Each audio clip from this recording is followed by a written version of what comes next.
Hi everyone, welcome to హారం Sai vlogs. ఈరోజు నేను మీకు టేస్టీ నూడిల్స్ ఇంట్లోనే 5 minutesలో ఈజీగా ఎలా చేసుకోగలమో ఇప్పుడు నేను మీకు చూపించబోతున్నాను. ముందుగా నూడిల్స్ మీరు ఏదైనా తీసుకోవచ్చు, డ్రై నూడిల్స్ ఏ కంపెనీ అయినా తీసుకోవచ్చు. ఆ నూడిల్స్ అన్నవి వాటర్లోని నూడిల్స్కి తగినంత వాటర్ తీసుకొని దాంట్లో కొంచెం ఆయిల్ కొంచెం సాల్ట్ వేసుకొని ఒక పక్క బాయిల్ చేసుకోవాలన్నమాట.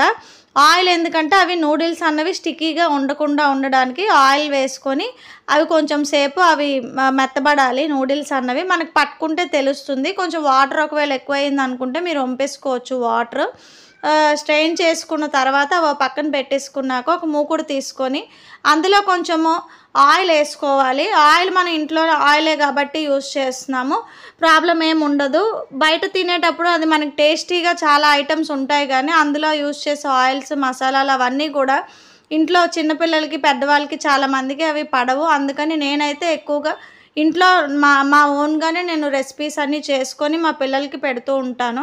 స్పైసెస్ అవి మనం ఇంట్లో చేసినప్పుడు అయితే మనకి ఎంత కావాలో అంతే యాడ్ చేసుకొని పెట్టచ్చు అనమాట పిల్లలకి. మూకుట్లోని నూనె వేసుకున్న తర్వాత కాగిన తర్వాత పచ్చిమిరపకాయలు ఆనియన్స్ బాగా ఎర్రగా వేగాలి. వేగిన తర్వాత అల్లం వెల్లుల్లి పేస్ట్ అనేది కొంచెం యాడ్ చేసుకోవాలి.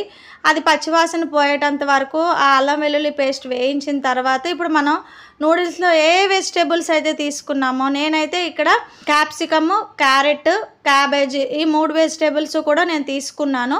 ఈ 3 బాగా వేగిన తర్వాత నేను మసాలాల కింద చాట్ మసాలా నేను యాడ్ చేసుకుంటున్నాను, కూర మసాలా యాడ్ చేసుకుంటున్నాను.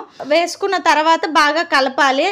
తర్వాత సాల్ట్ కూడా ఇప్పుడు యాడ్ చేసుకోవాలి ఆ కూరకు సరిపడాను. అది బాగా మిక్స్ అయిన తర్వాత వేగిపోయిన తర్వాత ఇప్పుడు మనం ఆల్రెడీ బాయిల్ చేసుకున్న నూడిల్స్ ఇందులో వేసుకొని బాగా కింద మీద బాగా కలపాలన్నమాట. కలిపిన తర్వాత మనం సాస్ యాడ్ చేసుకోవాలి టేస్ట్ కోసము. సాస్ వేసుకున్న తర్వాత ఇంకొకసారి కలిపి సర్వింగ్ ప్లేట్లోకి తీసేసుకుంటే మన నూడిల్స్ రెడీ అయిపోయాయి. పైన ఆనియన్స్ వేసుకొని ఇప్పుడు తింటే సూపర్ టేస్ట్ ఉంటుందండి.